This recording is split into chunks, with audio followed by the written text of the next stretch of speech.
Segundo dados oferecidos pela Unicef, em 2017, 15 milhões de garotas de 15 a 19 anos foram forçadas a fazer sexo.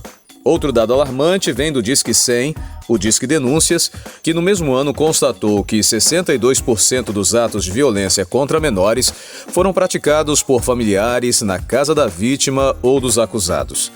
A enfermidade social conhecida como pedofilia transforma cidadãos em monstros e crianças em zumbis emocionais. A realidade evidencia que o resíduo da pedofilia não é apenas provas de DNA. São também desorientação, culpa, medo, raiva, instabilidade emocional, desequilíbrio familiar, dentre outras patologias físicas e psicológicas. O Aldeia Global procurou vítimas que pudessem falar de sua experiência com o intuito de alertar a sociedade para esta doença social. Por respeito à entrevistada, o nome e a imagem não são identificados e a voz foi modificada. Eu fui tocado, não só foi uma vez, foram mais de uma vez.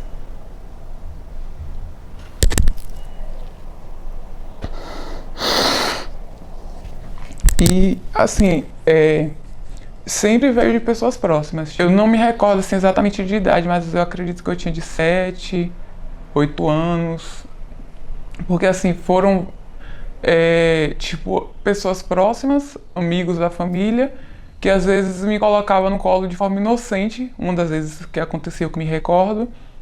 E quando alguém saía da sala, ali ele passava a mão, me esfregava contra as partes dele. E veio mais de uma pessoa, aconteceu com, que eu me recordo, 2 pessoas. E posteriormente, acho que eu já estava com uns 8 anos, como eu tive uma vida bem difícil, tinha um senhor próximo da casa que eu morava, que ele sempre me chamava para me dar algo, de comer. E eu ia. Nisso ele me mostrava algumas pedrinhas brilhantes, ele dizia que era do fundo do mar, sempre me mostrava essas coisas.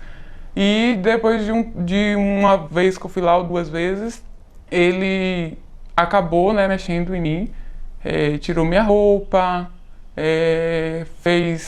botou a boca nas minhas partes, ejaculou em mim e eu ia pra casa, Criança não fala, criança não conta. Ele nem pedia pra eu não contar e criança nunca vai contar.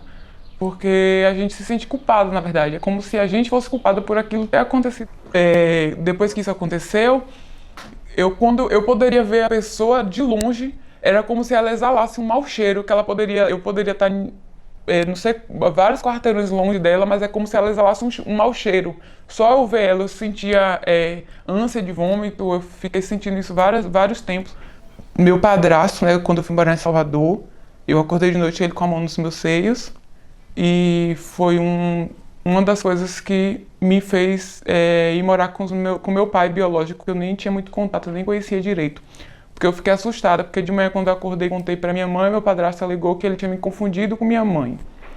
E minha mãe aceitou aquela história dele, e eu fiquei com medo, porque ele era muito possessivo comigo, tinha muitos ciúmes. Quando eu comecei a namorar, quando eu já estava com uns 14 anos, eu olhava pro homem, eu sentia atração por homem, mas eu achava que o homem não deveria ter o órgão genital dele. Acho que o homem deveria ser liso, ele não deveria ter aquilo.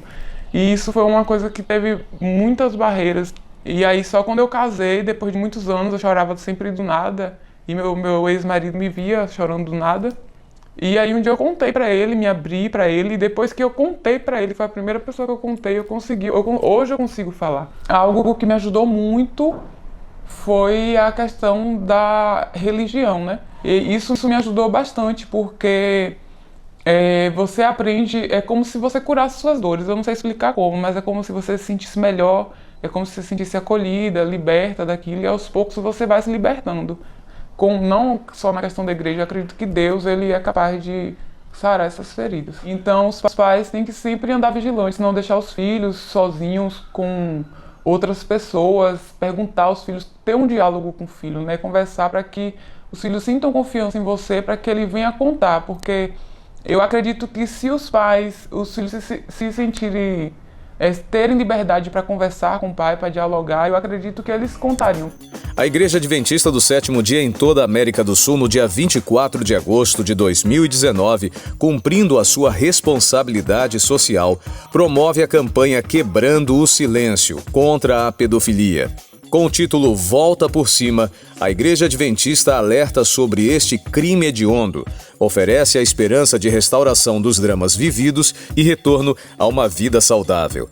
Participe desta campanha. Convide um pastor ou líder de uma igreja adventista do sétimo dia para palestrar em escolas, creches e instituições. A sua comunidade também é convidada para se unir nas passeatas em todo o Brasil. Compartilhe alertas nas mídias sociais e informe as crianças de sua família sobre a importância de denunciar o criminoso, mesmo que seja um parente próximo. Não fique em silêncio. Neste caso, o seu silêncio não é ouro.